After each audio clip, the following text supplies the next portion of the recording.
আসসালামু আলাইকুম রহমতুল্লাহি ওয়াবারাকাতুহ। আলহামদুলিল্লাহি ওয়াহদাহ ওয়াসসালাতু ওয়াসসালামু আলা মাল্লা নাবিয়্যা বা'দাহ ওয়া আলা আলিহি ওয়া সাহবিহি ওয়া মাওয়ালা।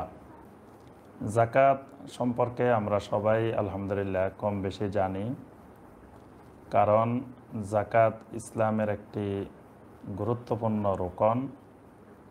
ইসলামের 5টি রোকনের মধ্য থেকে তৃতীয় রোকনটি হল যাকাত। আল্লাহ রসুল সাল্লাল্লাহু আলাইহি ওয়াসাল্লাম বলেন, বুনিয়াল ইসলাম আলা খামস, শাহাদাতি আল্লাহ ইলাহা ইল্লাল্লাহ ওয়া আন্না মুহাম্মাদার রাসূলুল্লাহ। নবী সাল্লাল্লাহু আলাইহি ওয়াসাল্লাম বলেন, ইসলাম 5টি ভিত্তির উপরে স্থাপিত হয়েছে, অর্থাৎ ইসলামের রোকন, ইসলামের ব্যানা হলো 5টি। তার মধ্যে প্রথমটি হলো শাহাদাতি আল্লাহ ইলাহা ইল্লাল্লাহ ওয়া আন্না মুহাম্মাদার রাসূলুল্লাহ। কোনো ব্যক্তি এই সাক্ষ্য দেওয়া যে আল্লাহ রাব্বুল আলামিন ব্যতীত কোনো সত্য মাবুদ নাই এবং মুহাম্মদ সাল্লাল্লাহু আলাইহি ওয়াসাল্লাম আল্লাহর রাসূল। এটি হলো ইসলামের প্রথম রোকন। আর দ্বিতীয় রোকনটি হলো ওয়া ইকামিস সালাহ, সালাত কায়েম করা। তৃতীয় রোকন হলো ওয়া ইতাই যাকাত, যাকাত আদায় করা। চতুর্থ রোকন হলো ওয়াল হজ। পঞ্চম রোকন হলো ওয়া সাওমে রমাদান। আবার কোনো কোনো হাদিসে সাওমে রমাদান চতুর্থ এবং হজ্জে বাইতুল্লাহ পঞ্চম হিসাবে এসেছে। এই 5টি গুরুত্বপূর্ণ ইসলামের রোকনের মধ্য থেকে একটি গুরুত্বপূর্ণ রোকন হলো যাকাত। এটি ঈমান এবং সলাতের পরেই যে রোকনটির স্থান, সেটি যাকাত।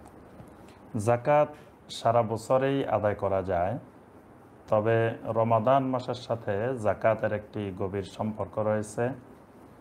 রমাদানের সাথে যাকাতের যদি আমরা হিসাব করি, তাহলে হিসাব রাখাটা সহজ হয়, কারণ সারা বছর বিভিন্ন ব্যস্ততার মধ্যে আমরা থাকি।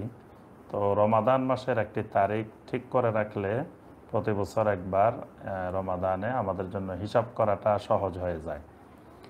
আর যাকাত তো বছরে একবারেই দিতে হয়, তো এই জন্য রমাদানের সাথে আমরা যাকাতের হিসাব যুগ যুগ ধরে করে থাকি।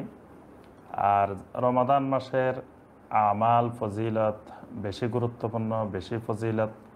এই জন্য এই মাসে যাকাত আদায় করা, সদাকা করা, এগুলো বেশি ফজিলতের। এই জন্যই আমরা রমাদানের সাথে যাকাতের সবসময় সম্পর্কটা করে থাকি। কোরআনে কারীম এবং হাদিস নববী সাল্লাল্লাহু আলাইহি ওয়াসাল্লামের মধ্যে অনেক নির্দেশনা যাকাতের ব্যাপারে রয়েছে। কোরআনে কারীমে আল্লাহ রাব্বুল আলামিন যাকাতকে এত বেশি নির্দেশনা দিয়েছেন যে শুধু যাকাত শব্দ দিয়ে আল্লাহ রাব্বুল আলামিন 32 বার কোরআনে কারীমে যাকাতের নির্দেশনা দিয়েছেন।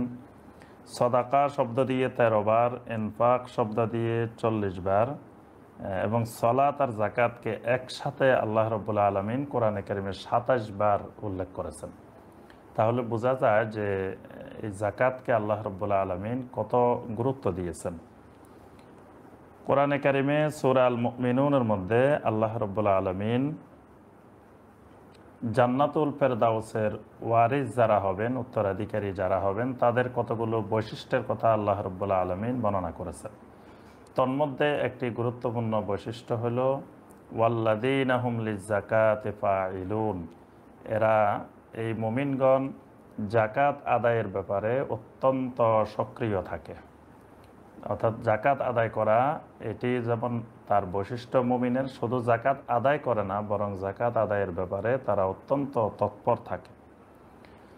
কোরআনে কারীমে একটু পর পরেই আমরা দেখব যে আল্লাহ রাব্বুল আলামিন নির্দেশনা দিয়েছেন ওয়া আকিমুস সালাহ ওয়া আতুজ যাকা ওয়া আকিমুস সালাহ ওয়া আতুজ যাকা। এরকম অসংখ্যবার আল্লাহ রাব্বুল আলামিন নির্দেশনা দিয়েছেন। আল্লাহ রাব্বুল আলামিন সূরা আল বাইয়িনার 5 নম্বর আয়াতে একসাথে ঈমানের মৌলিক যে বিষয়টি ইখলাস এবং সালাত, যাকাত, এই 3টি বিষয় একসাথে উল্লেখ করে আল্লাহ পাক বলছেন ওয়াযালিকা দীনুল কাইয়্যিমা। অর্থাৎ এই 3টি বিষয় যদি প্রতিষ্ঠিত থাকে, তাহলে বুঝতে হবে যে এটাই প্রতিষ্ঠিত দিন, দিন কায়েম আছে।